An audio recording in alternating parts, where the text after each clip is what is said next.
Am I the a-hole for destroying my mother's perfect image in front of 200 guests at her 30th anniversary party? Because that's exactly what I did. And honestly, I'd do it again. This is a story about lies, favoritism, and the moment I finally stopped being the family doormat. Buckle up, because this gets messy. Let me paint you a picture of my family.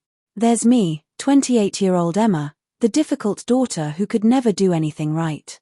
And then there's my younger sister, Claire, 25, who my parents treated like she walked on water. Growing up, every achievement I had was met with "that's nice, honey," while Claire's participation trophies got framed and hung in the living room. I graduated top of my class. Cool. Claire made the JV volleyball team. Time for a family celebration dinner. But I dealt with it. I moved out at 22, got a decent job in marketing, and kept my distance. Holidays only. Surface-level conversations. It was easier that way.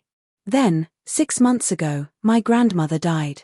Grandma Rose was the only person in my family who ever really saw me. She'd slip me $20 bills when I visited, tell me I was smart and capable, and actually listen when I talked. When she passed, it felt like I lost my only ally. The reading of the will was interesting. Grandma left Claire $10,000 for education expenses, even though Claire dropped out of college twice. My parents got the house they'd been eyeing for their retirement. And me. I got a safety deposit box key and a handwritten note that said, "Emma, you were always the strong one. Use this wisely. I love you. Grandma Rose." I went to the bank the next day, honestly expecting maybe some jewelry or old photos. Instead, I found $175,000 in bonds and a sealed envelope addressed to me. Inside was a letter. And it changed everything. "My dearest Emma," it read, "I'm writing this because you deserve to know the truth.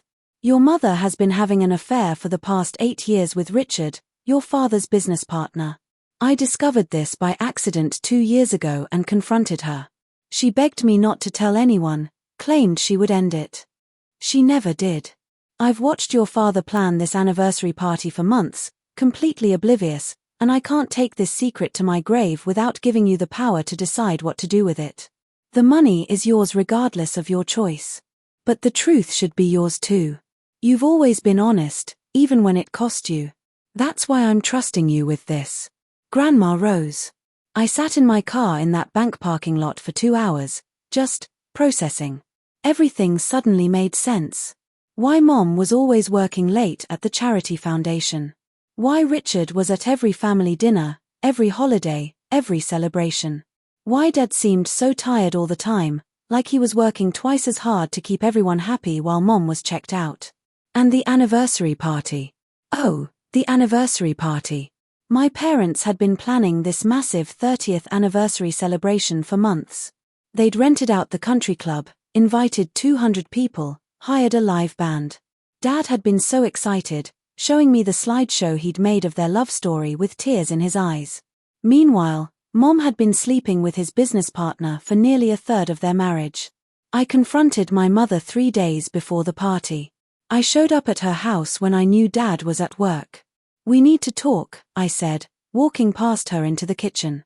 She could tell something was wrong. "Emma, what's going on?" I put Grandma's letter on the counter. "I know about Richard." The color drained from her face. For a solid 30 seconds, she just stared at the letter. Then she tried to play it off. "I don't know what you're talking about." "Don't," I said. Grandma knew. She left me a letter. And I'm guessing she wasn't the only one who figured it out over 8 years. She sat down, and for the first time in my life, I saw my mother look genuinely afraid. "Emma, please.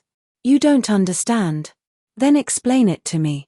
Explain how you've been lying to Dad for 8 years. Explain how you're about to let him throw this huge party celebrating your marriage while you're cheating on him with his business partner." She started crying. "It's complicated. Your father and we grew apart. Richard understands me in ways your father never could. I was going to tell him, the timing was never right. The timing was never right." I couldn't believe what I was hearing. "You've had 8 years. If you tell him, it will destroy him," she said. "It will destroy this family. Think about Claire. Think about the business. Your father and Richard have been partners for 15 years. This will ruin everything. And there it was. The same manipulation I'd dealt with my whole life. Think about Claire. Think about the family. Think about everyone except yourself, Emma. You should have thought about that before you started sleeping with Richard, I said. You have until the party to tell Dad yourself. If you don't, I will. She grabbed my arm. Emma, please. I'm begging you. I'll end it with Richard. I'll do whatever you want. Just don't do this at the party. Not in front of everyone. You have 3 days, I repeated, and left. Those 3 days were torture. I kept waiting for Mom to call Dad, to come clean, to do the right thing for once in her life. She didn't. The night of the party arrived. The country club looked beautiful, white roses everywhere, string lights, a chocolate fountain. Dad was beaming, greeting guests in his new suit. Mom was playing the perfect wife, laughing and hugging people, acting like everything was fine. Richard was there too, of course. With his wife, Susan, who had no idea her husband was sleeping with her best friend. I watched them all for the first hour, feeling sick. Claire came up to me at one point. Why do you look so miserable? She asked. Can't you just be happy for Mom and Dad for once? That was it. That was the moment I decided. During dinner, Dad stood up to give a speech. He talked about how lucky he was to have found his soulmate, how Mom had been his rock for 30 years, how he couldn't imagine life without her. He was crying. People were crying. Mom was smiling, soaking it all in. When Dad finished, he said, I know some of our family members might want to say a few words too. Emma, honey, would you like to share anything? The room went quiet. Everyone looked at me. Mom's face went white. I stood up. Actually, Dad, yes. I'd love to say something. I walked to the front of the room. My hands were shaking, but my voice was steady. 30 years is a long time to be married. It takes commitment, honesty, and trust. Dad, you've shown all of those things. You've been loyal, hardworking, and devoted to this family for 3 decades. Dad was smiling, getting emotional again. But a marriage is between 2 people. And both people need to show up with that same honesty and commitment. Mom stood up. Emma, sit down. Now. No, I said.